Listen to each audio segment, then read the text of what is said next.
List off in 3, 2, 1. Hello, and welcome back to the Moving Right Along podcast, the podcast that's by young writers for young writers. We're your hosts, Ruby, Cat, and Ray. Hey, Ruby. Ruby, guess what? What? It's spooky season! OMG, I love spooky season. You know what that means, though? Halloween, right? What does it mean? It's almost November! November is National Novel Writing Month, or the time period during which many writers refer to as NaNoWriMo. In this challenge, writers will attempt to write their works of progress, often over 50,000 words, in just 30 days. This episode, we're going to talk all about NaNoWriMo, the benefits, and the scary bits.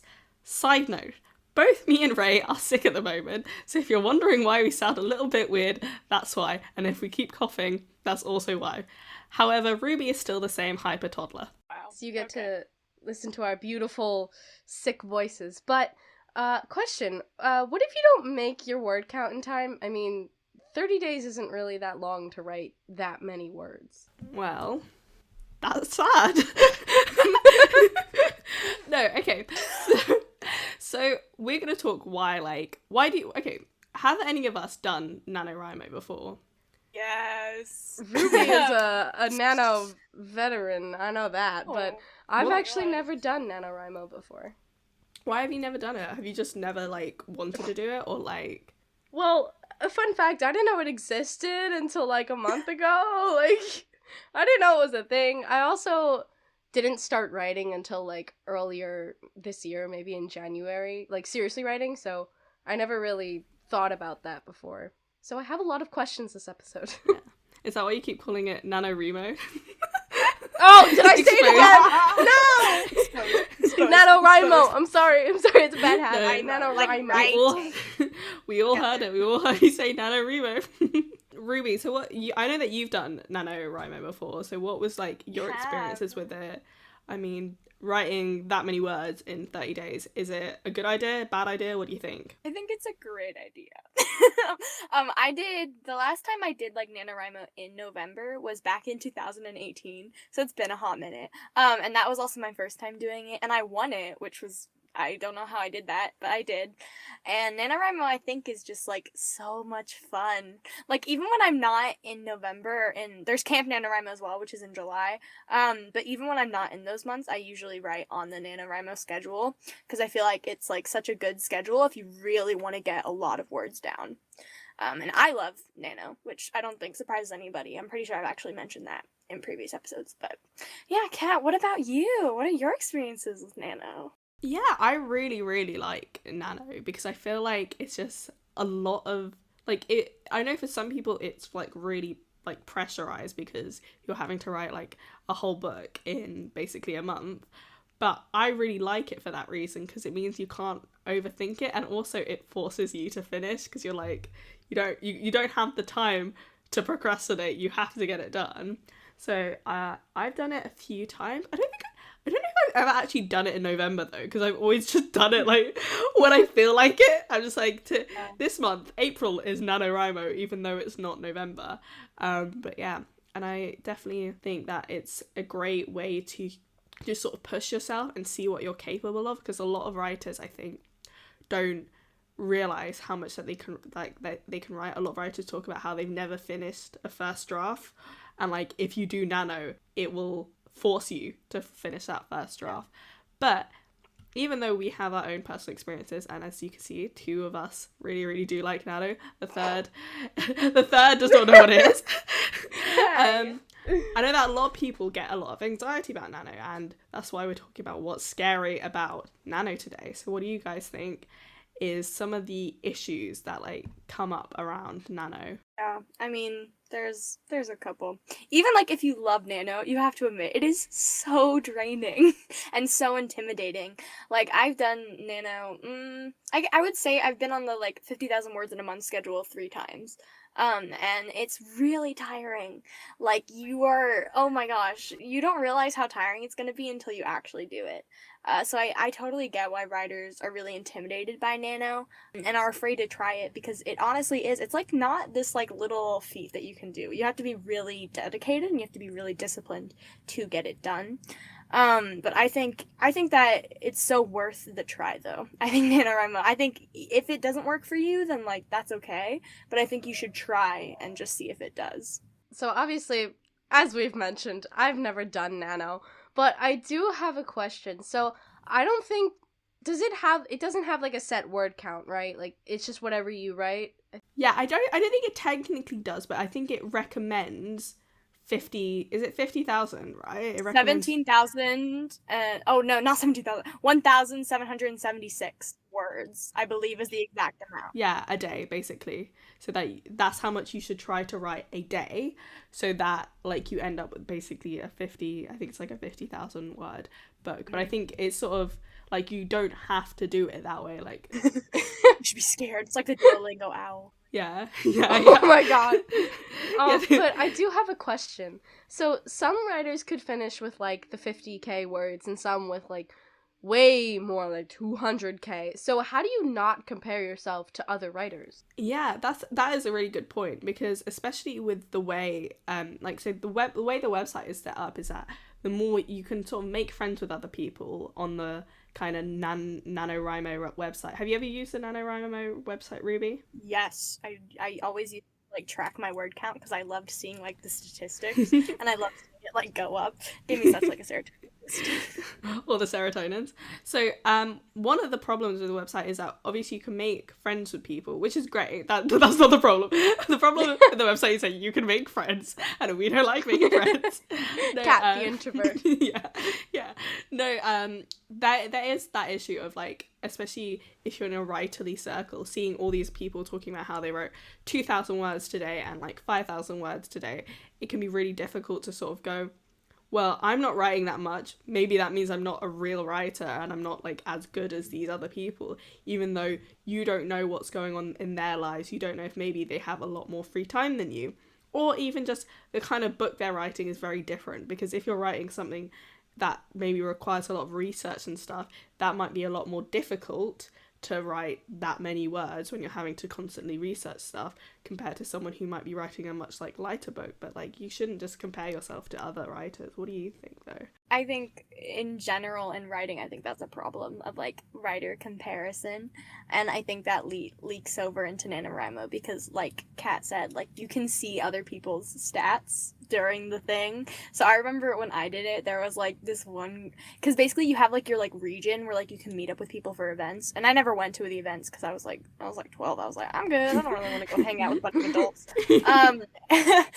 And so you can like see other people in your region, and I remember I saw this one girl. She literally wrote 100,000 words in the time of NaNoWriMo. It was wild, and I was like, how is she doing that? And I still wrote like above the NaNoWriMo. I think I wrote like 60k in a month, which is really a lot. But it was also like, then I was like, oh wait, but I didn't do as much in comparison to like how she did.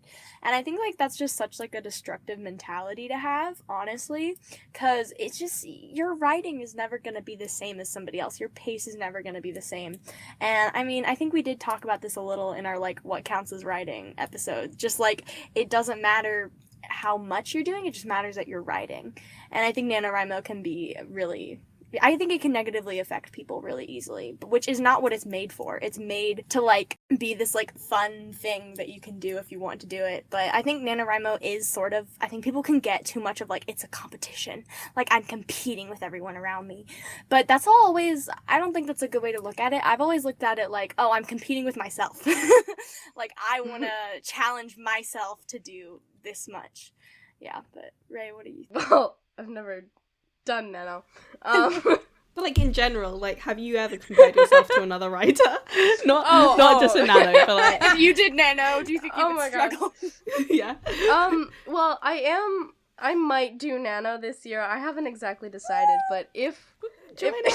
This little squeal, I love it. If I do, I feel like that's something I would definitely struggle with. I've always kind of struggled with comparing myself to other writers, just in a, because I'm very, I mean, I kind of forget sometimes because it's become such a part of my life, but I kind of forget just how, like, new I am to writing. I'm really new to the whole thing, so learning about all this nano stuff is very, very intimidating, and learning about how much one person can write and how little one other person can write is very intimidating. I mean, I haven't written 60K words in, like, the span of 2 years, so someone writing that in a month is like, that is humanly possible? What do you mean you wrote 100K words in a month? What? So I feel like if I do nano, I'm definitely gonna struggle with that. So on that, I feel like I would burn out really easily. So talking about burnout, what are your advice? Okay, let's phrase it this way. If you could go back in time to your little self who first did nano, what would you say to yourself? What's something you wish you knew when you started nano? Yeah, that is a good question. I was just thinking of that, for some reason in my head, all I can think of is, that, like, TikTok sound where it's like, Elastigirl, pull yourself together. Yeah! That's all that's going on in my head at the moment. No, I feel like one important thing is always to remember, not just with nano, but, like, in writing in general, is that you should be having fun. And I think sometimes when you're on that sort of punishing schedule, I know that when I was doing it, I was kind of beating myself up sometimes when I wasn't hitting the word count for that day, because I thought, oh, I have to hit it that day, even though I could always just make it up later.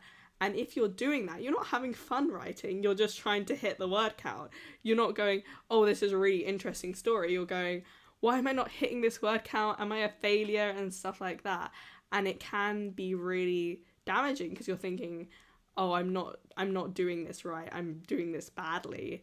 And it can sort of, after nano, you have to be really careful not to overexert yourself. So when you do nano, don't jump right into doing nano again. Like, take a break, take some rest, let your you can write if you're enjoying it, but if you're sort of thinking, oh, I'm going to do nano this month, and then I'm going to do it the next month, and then I'm going to do it the next month, that is a surefire recipe, because I tried doing that. I tried going, oh, I can write, like, a book, do the kind of nano experience, and then do it again the next month. And then, like, when I tried to do that, the next month I was completely broken trying to type, because my creative juices had just sort of been completely sucked out of me by nano. So definitely say, one piece of advice I'd have is take a break after nano. Sort of look at your accomplishment and go, wow, I did that. I wrote, like, however many words you wrote, because maybe you didn't manage to hit the goal, but you managed to hit a goal. And just take a break, drink some tea, watch some TV, just relax for a bit. Yeah, I mean, that's such good advice that you gave, Kat. I think breaks are so vital to not, like, being so tired as writers, because it's so easy to, like, get so focused on I want to write this amount of words here, and I want to do this, and we can, like, beat ourselves up so easily, which is so dumb. But I think, for me, if I were to go back and tell 13-year-old Ruby, I think I would say, like, don't stress so much about writing something that's publishable. Because I think that was what I was so obsessed with, is I was like, I'm gonna write this perfect thing, it's gonna be a New York Times bestseller, and I'm gonna make my dreams come true. And that's not a bad motivation to have. It's not a bad motivation to want to write something that will be published one day. It's not bad to dream of being, like, an author or anything.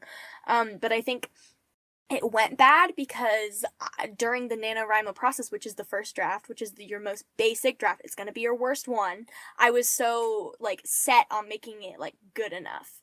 And I think, like, that is just not a good perspective to have in nano, because nano's about quantity and not really quality. So it's kind of, you gotta just focus not on, is this good, is this, like, just, like, is this gonna be on the shelves one day? You need to focus instead on, like, I'm writing a book that I enjoy, and I don't really care whether or not the publishing industry wants it, because you're writing for yourself, you're not writing for the publishing industry. And if it does end up getting published, amazing. If it doesn't, still amazing. It's still an amazing achievement.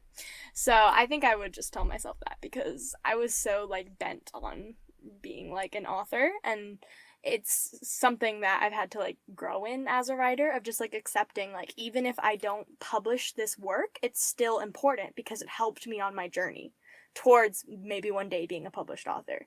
So I think you just need to not put so much pressure on yourself if you're doing Nano. Like, it's not the end of the world if you don't write the next Harry Potter. Or even just if you don't, it's not the end of the world if you don't write 50k words in a month. It's just a tool that's supposed to help you. It's not supposed to hurt you. Yeah, I think that was a really good point. I think something I liked that you said was that it's practice, right? I feel like that is a really important part of writing, is that people kind of forget that you have to practice to be, like, to get better at writing. Because for some reason, people seem to think it's this sort of innate talent you have. Either you're good at writing or bad at writing.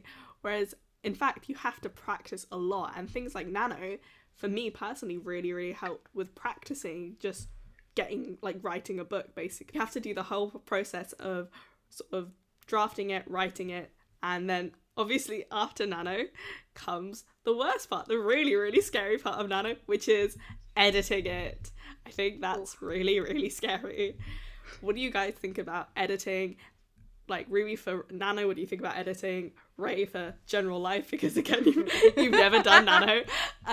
Have you ever had a project that you've had to edit and you sort of looked at it and you went, this is gonna be a pain? I sort of hate revisions. Like, worst enemy. The worst thing in the world for me. I hate them because I'm a very just on the go kind of, ooh, I saw a pretty cloud in the sky today. Let me write a 2-page poem. Like, that's the kind of writer I am. It's very spontaneous for me a lot of the times, and it's really hard to plan things out and analyze things. And I just honestly just writing, reading, everything as a whole, I don't like analyzing things.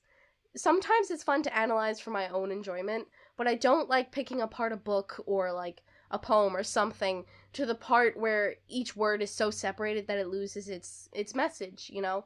And that's something I've always hated about editing and revisions and things like that. So struggling through revisions for me, it's a hassle, because I have to do that. I have to pick it apart in order for it to become better. And it's really annoying. I don't like it. But what do you think, Ruby? Yeah, similarly to you, Ray. Oh my gosh, I hate editing. I hate revising so much. It makes my blood boil. I hate the process of it. I love the end product, but I hate the process. So it's just kind of, revisions are so tedious, honestly. I get, like, so sick of them. And there's been so many times that I've, like, looked at a project and been like, I don't want to revise you. I don't want to do it. I don't want to revise you. Like, even right now, one of my books is getting betaed, and by some wonderful Taiwi betas. Shout out to them. I love them. Beta reading itself, if you don't know, is where people come in and they read your book and they give you comments and critiques, and it's so helpful because it gives you an outside perspective on your writing. And Taiwi offers an amazing beta service, and also alpha reading, editing, just like everything that you could need when it comes to revising your book. But specifically betas, I've been having betas read one of my projects, and it's oh my gosh, I love their comments. Their comments are so helpful. I love the criticism, but even just, like, looking at how much I'm gonna have to revise, it makes me, like, cringe. I'm like, oh gosh, it's so much. It kind of hurts my soul a little, but it's so vital to the writing process. I feel like first draft is, like, all that we ever think about when we think of writing. But actually what a big chunk of it is going to be is going over and over and over that writing until it's, like, good, well, quote unquote good, until it's, like, where you want it to be.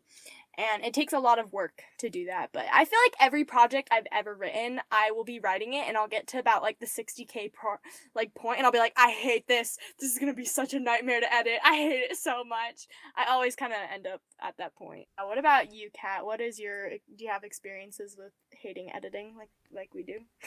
Yeah, I mean, I both like editing more and also less than writing the first draft. In some ways, I kind of enjoy it because it almost feels like reading especially if you, one tip I always have for editing is, like, leave time between writing it and editing it. So for me, I don't know if this works for everyone, but, like, if you're doing something like Nano, after you've written your first draft, like, don't touch it right away. Do not touch it right away. You need to give it a break. You need to let it breathe. You need to walk away, because otherwise I feel you get into this weird space sometimes with your reading of your own work, in that you pick apart every single detail because for some reason you can't read it like a reader would read it, if that makes sense.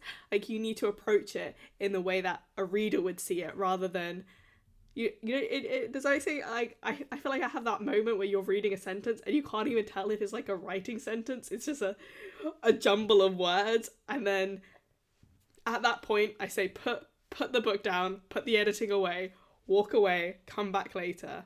One thing that you said, Ruby, that kind of reminds me of this quote, which I can't remember who said it, but it was like, you can't edit a blank page, right?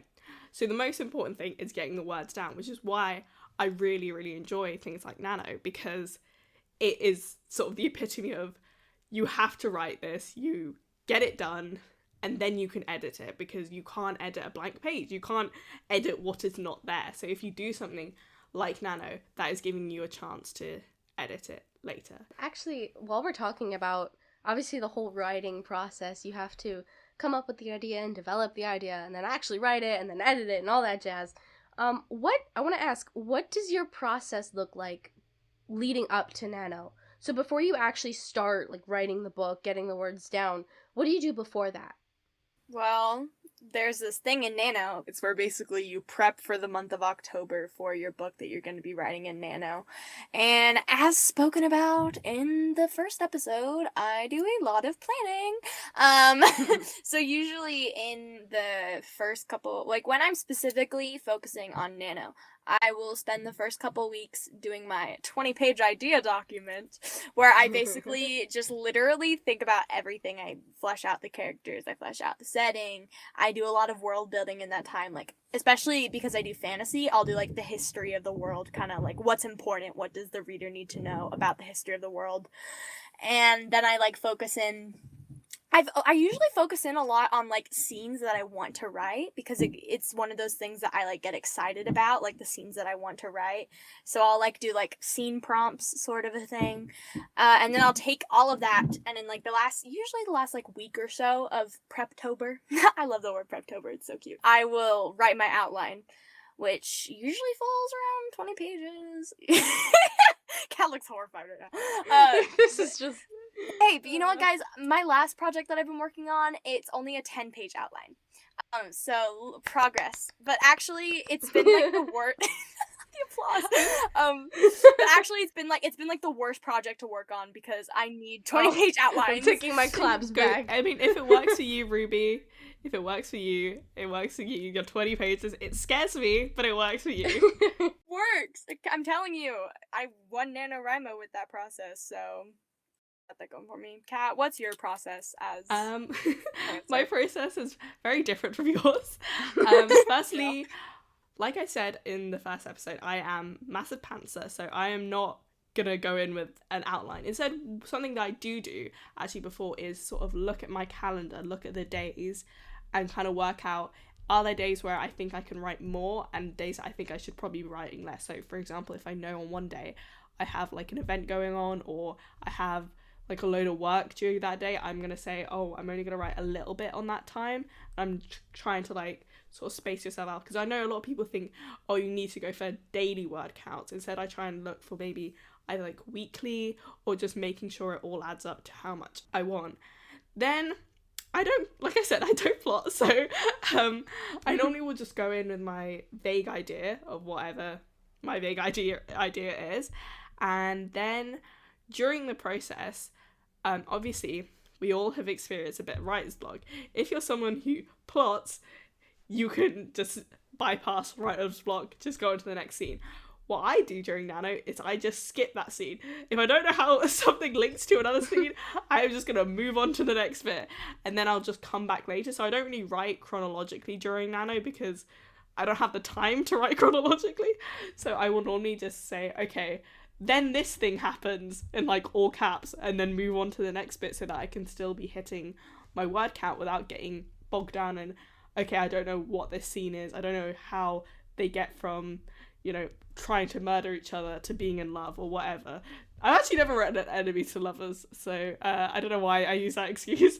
I use that example because that's not even something I've ever written. Do your first drafts end up being kind of chaotic, Kat? It's just like they like hard to revise. Yes. Kind of. I mean, they're actually less chaotic than you would think. And like I think I said in the first episode, we know a lot more about story structure than we think we do. And it's sort of a weird innate part of ourselves that we watch a lot of movies, we read a lot of books, we watch a lot of TV shows, we just absorb a lot of stories in our everyday life. We know a lot about story structure. And knowing that kind of means that when you're writing, at least for me, I find that instinctively I kind of know that, okay, at this point, I need some drama, need a little bit of drama here, so something's going to happen, and it kind of just happens in my head. I always keep a notebook with me during NaNo. I mean, I keep a notebook with me everywhere, and then if I have an idea of, oh, okay, this scene's going to happen next, I think, oh, and this scene should probably happen, I'm just going to jot it down in my little chaotic notebook, and then I can kind of keep track, and then after NaNo, I can look back, and at that point, I normally kind of outline and go, okay, this happens. Okay, this is a plot hole. Hang on a second, how did that happen?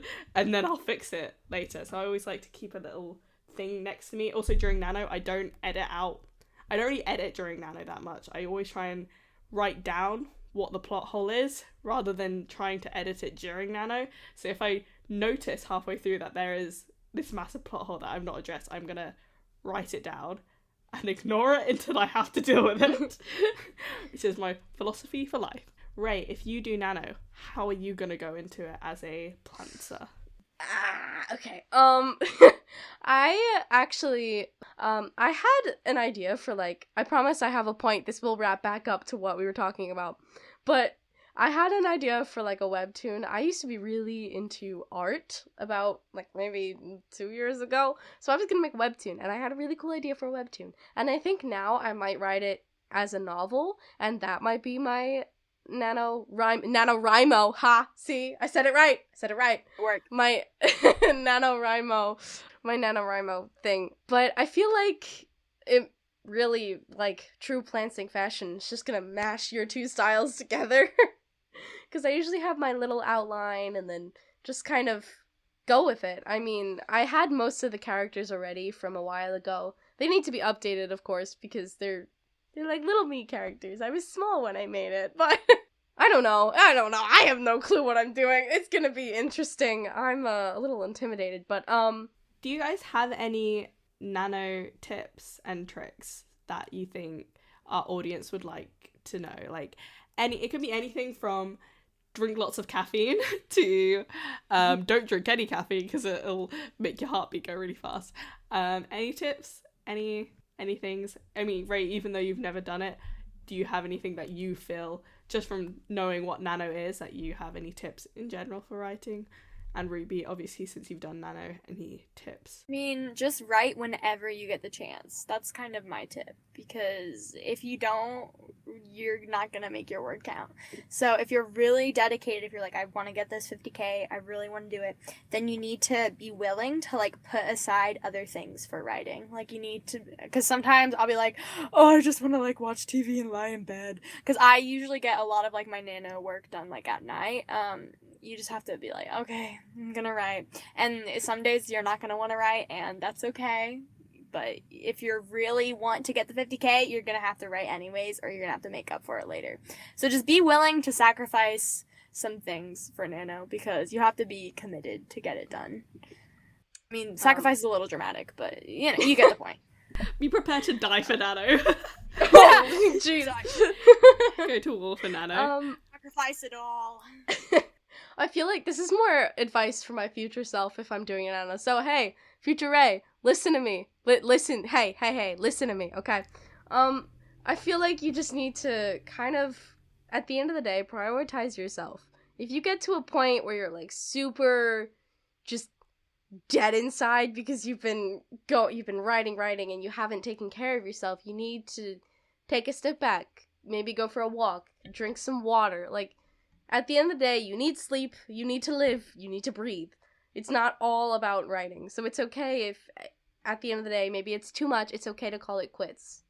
I know, it kind of sucks and you want to finish, but you can call it quits. My writing tips for Nano is, firstly, I agree with Ray that, you know, at the end of the day, if it is too hard for you, you know, stop. Like, if you are, like, struggling with your mental health during Nano, if you're getting really caught up in it, if you're neglecting things like your health or schoolwork or your job or your family, if there's a cat that's waiting to be fed and you're going, no, I've got to finish this book, feed the cat. Yeah, feed the cat, feed me. Sorry, that's such a bad joke. Ruby's dead face looking at me. You can't see it, but Ruby's face is just so pained. Yeah, no, I think that's really important. It's just remembering that, you know, Nano is a great opportunity to push yourself, and it's really, like, for me, I find it really, really fun. But I know that some people, it just doesn't work. Some people are going to be slower writers. And at the end of the day, you know, you don't have to get it done in the month if it is not working for you. Like, if it's 32 days instead of 31 days, then it's not going to, like, wait, 30 days has 30 days in November, sorry. I'm just remembering how many days are in November. Yeah, so if it's like 31 days instead of 30 days, like, it doesn't matter that much if you accidentally extend it. At the end of the day, you should be enjoying it. Also, another tip is, like Ruby said, write whenever you can. So if you have a notebook with you and, like I said, you're enjoying Nano, I'd just say write at the bus stop, write on your way to school, write any point that you can, just sort of jot down your ideas, write it down, and then you can type it up later. And try and create, like, a writing ritual. Maybe use Google Calendar and just, like, work out what times you can write rather than just leaving it to chance. So those are my writing tips. Also, just, like, switch your brain off when you're writing, if that makes sense. Don't over edit, don't kind of over analyze your own writing while you're writing, because that's not going to work for Nano. You can't be thinking, is this the perfect word for this sentence? Because if you think that, you're not going to get it finished. You just have to get it down on the page, think to yourself, I can edit this later. So those are my writing tips. So, Kat, you mentioned before about, like, scheduling and stuff. So I want to ask, how do you balance, I mean, you're in uni, right? So how do you balance school and writing and Nano all at the same time? And Ruby too. What are your tips? First, number one tip is Google Calendar or any other kind of time management tip, like, tool that you have. Work out when you cannot write whatsoever and just block those bits out so you're not thinking about them. Kind of organize your time in that some days you might be writing more. That's at least how I like to do it. I don't like to stick to a daily word count. I'd rather have some days where I'm a bit heavier on writing, mainly the weekends and stuff. I'll try and write a bit more, and then other days where I'm not. And also, if you can, give yourself, like, leeway. So if, for example, on a day that you thought you were going to be really, really busy and you're actually not busy now, try and write more on that day so that later on you have, like, more, like, words, if that makes sense. Like, you have that kind of leeway from earlier. Secondly, write whenever you can, like we said. Notebooks, amazing. And just be thinking about your story a lot, if that makes sense. So you have a lot of empty time in your life, as in, like, there are moments where you're waiting for something to happen. Maybe you're waiting for a teacher, maybe you're waiting for a lecturer. In those times, even if you don't have your notebook with you, you can still be thinking about your story, thinking about, oh, is this a sentence that I might want to put in my story, or is this, like, an event that I might want to put in my story? And also, just don't neglect your schoolwork for Nano. Please don't do that. It's not a good idea. You can catch up, like, on Nano. Don't neglect your schoolwork, kids. Stay in school, kids. Yeah, that's my School PSA. kids. Yeah. What about you, Ruby? Yeah, I mean, time management, I'm not, I think, as in-depth with my time management as you are, Kat. I've never, like, used, like, Google Calendar or anything. I just kind of, like, go for it, and hope for the best. But I mean, I think my best tip is, like, this is a very open-ended tip, but just, like, discipline. That's my best tip.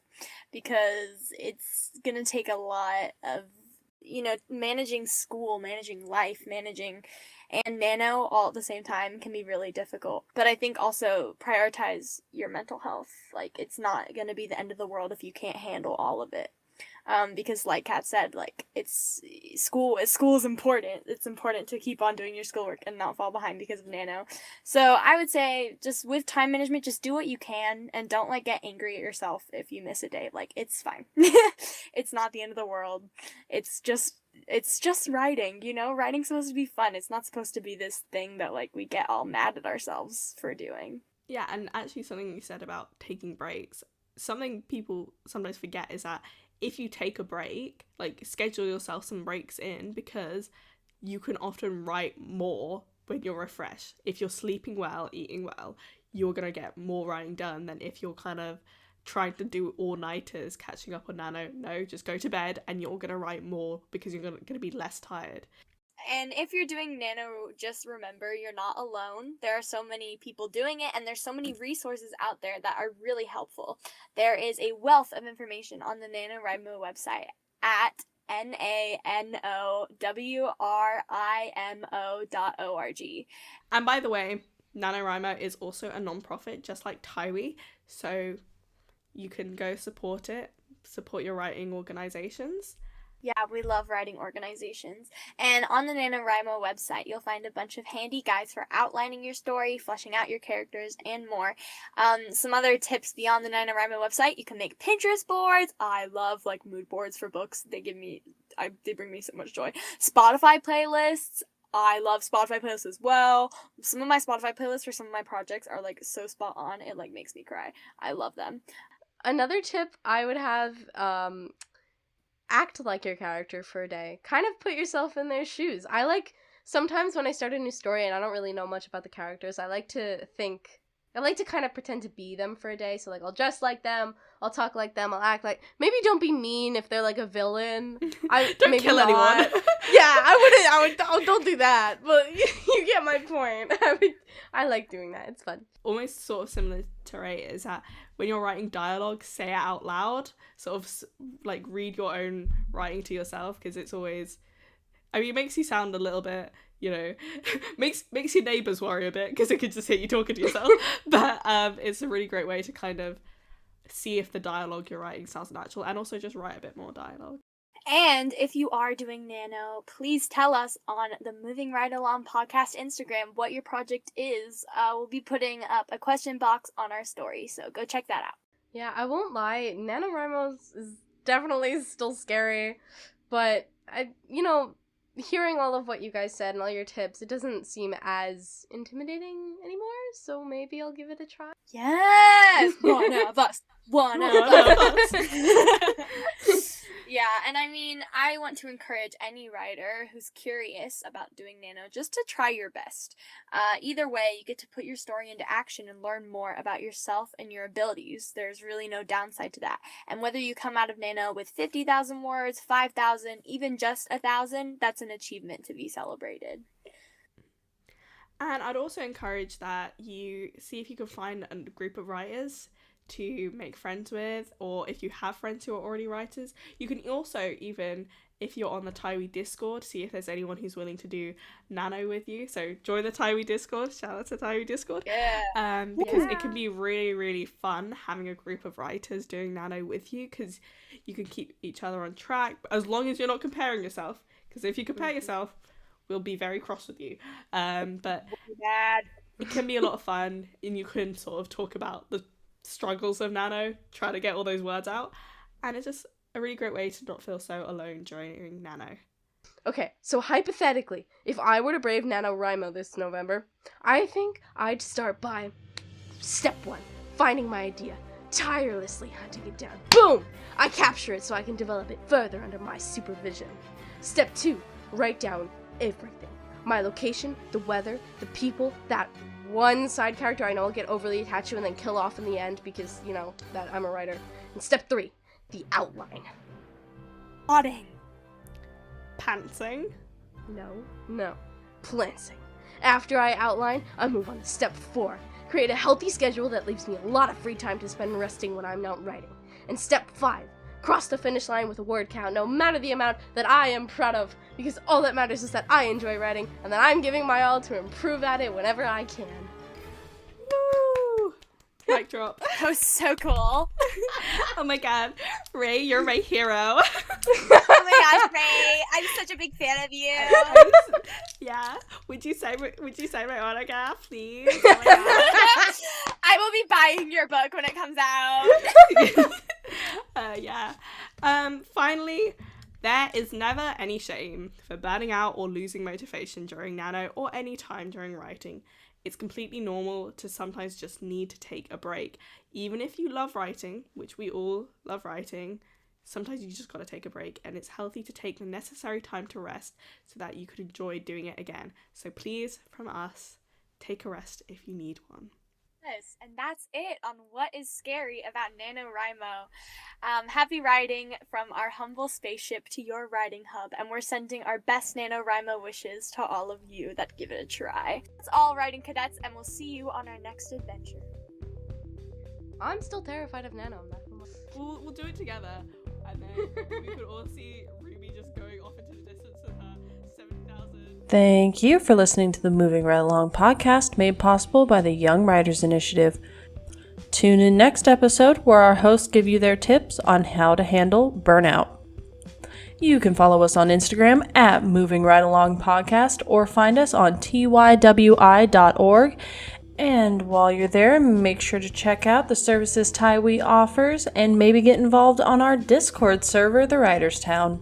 Thank you to our amazing team without whom this wouldn't be possible. My whip is judging you. Cassette, a tiny Viking helmet, Jasmine, 1,000 words or less, Simone, and Wake Me Up When November Ends, Dell. All sound effects are taken from the freesoundproject.org, and all music is by Kevin MacLeod on filmmusic.io. Today you heard Beauty Flow and Take a Chance.